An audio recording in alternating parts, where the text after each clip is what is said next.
The Right Honorable Joseph Ntakarutimana, Speaker of East African Legislative Assembly, the Right Honorable Daniel Evariste Ndayishimiye, President of National Assembly, Honorable members of Bureau of the National Assembly and the Senate of Burundi, Your Excellency Evariste Kanyana, Ombudsman of the Republic of Burundi, Your Excellency Sylvestre Ntibantunganya, former Head of State of Burundi, Honorable Member of the East African Legislative Assembly, Honorables, Member of Burundi National Assembly and the Senate, Honorable Minister of East African Community Affairs, Youth, Sport, and the Culture of the Republic of Burundi, and the Chairperson of the Council of Ministers, Honorable Minister and the senior government officials, Your Excellency Dr. Peter Matuki, Secretary General of East African Community, Your Lordship, the Chief of Justice, Your Excellencies, Ambassadors, and the High Commission, and the member of Diplomatic Corps, distinguished invited guests, member of press, ladies and gentlemen, all protocol observed. First of all, let me thank Almighty God who has granted us this beautiful day and who has allowed us this sitting of the East African Legislative Assembly taking place in Bujumbura, the Republic of Burundi.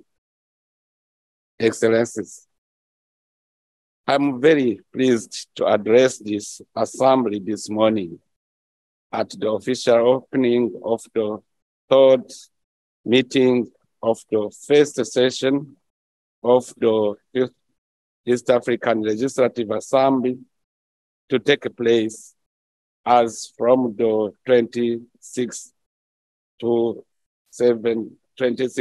March to 7 April 2023.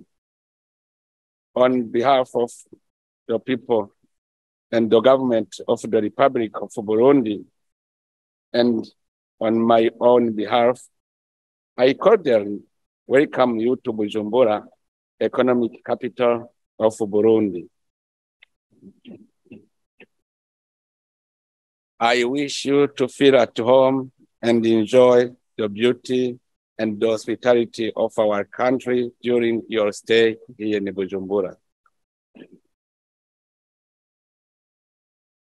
I wish as well to extend my warm congratulations to the East African Legislative Assembly Speaker and the members upon your election to the 5th East African Legislative Assembly and for the successful swearing in ceremony.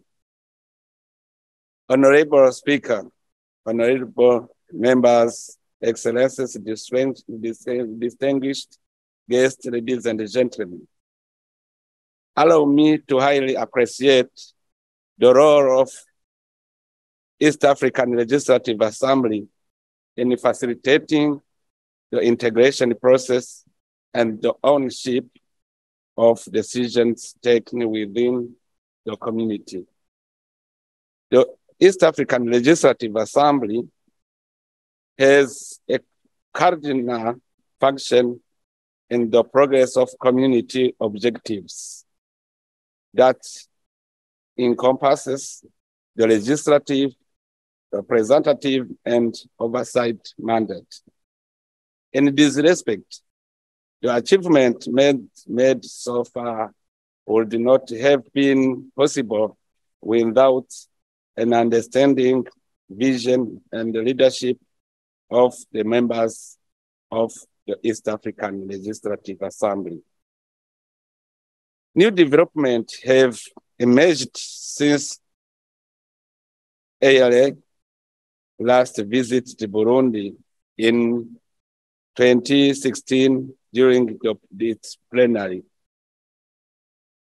East African Legislative Assembly has grown bigger as South Sudan and DRC became full member of East African Community. In addition to that, other countries have already expressed the will to integrate our community, in particular Somalia, which has already made the official request. We can rejoice that East African community is expanding for the better future of our community. During the last 10 years, tremendous achievements have been made in terms of representing all our people, legislating, planning the East African Community Program and the budget, providing oversight in many East African community activities, as well as strengthening the bonds between the East African Legislative Assembly and the national parliaments of the East African Community partner states. Along the same line, we appreciate that the Honorable Speaker has developed a good work method for implementing the treaty establishing the East African Community. Honorable Speaker, honorable members, excellencies, distinguished guests, ladies and gentlemen. Since its creation, the East African Community makes constant progress. However, there is still ample room for improvement. There is a need for more commitment and action, for better integration, peace, stability, and especially focusing more on result-based program and management. Many issues are still to be solved and many challenges to be addressed. And as you know, the voice of an elected people's representative plays a key role. We are confident that together we shall bring the East African community closer to the people, and that the East African citizens will definitely, through their direct involvement, benefit from and reap the fruit of regional integration. There are key important areas which East African community can improve to support summit initiative and in timely manner, such as A, the summit initiative on peace and security in DRC and ultimately in our East African partners. In this regard, I'd like to thank all the head of states of East African community member states who are committed to help East DRC to recover peace. And also I congratulate the former president, Uhuru, who is working very hard so that we can recover peace in East Africa, in East DRC. The summit initiative is B, the summit initiative on alternative funding for the East African community. C, the summit initiative on adopting French and Swahili as the alternate official language of the community alongside English. D, Summit initiative on the free movement of goods, services, and people, and work to eliminate or reduce no-tariff barriers which affect trade and leads to trade imbalance amongst our partner states.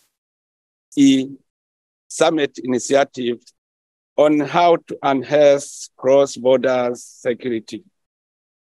F, Summit initiative on East African community infrastructures, summit and communicate. J, Summit initiative on protection of ASC natural resources, such as minerals, oil, and its transportation within the region. H, Summit initiative on poverty eradication, among others. Excellencies, we must work hard to address factors that limit or constrain the construction of a larger East African community internal market in order to increase the share in global trade and economy. This, however, calls for constant oversight of the East African project program and policies. For this to effectively happen and in a timely manner, East African Legislative Assembly, being the elected representatives institution amongst organs and institutions of the community that need to be fully facilitated to play its oversight role for both the Council of Ministers and the Secretary General in order to make sound recommendations. The Council of Ministers should have required resources to allow for the committees to have sufficient days of work and to fund activities such as public hearings, consideration of key integration bills, and sensitization activities. The Council of Ministers and the Secretary General should be available too for regular updates on progress made so that the members can make informed recommendations. Outreach and sensitization is important for visibility and better understanding of the community because it takes East African community to citizens, and this can even be more effective and efficient if it is done together with national parliaments.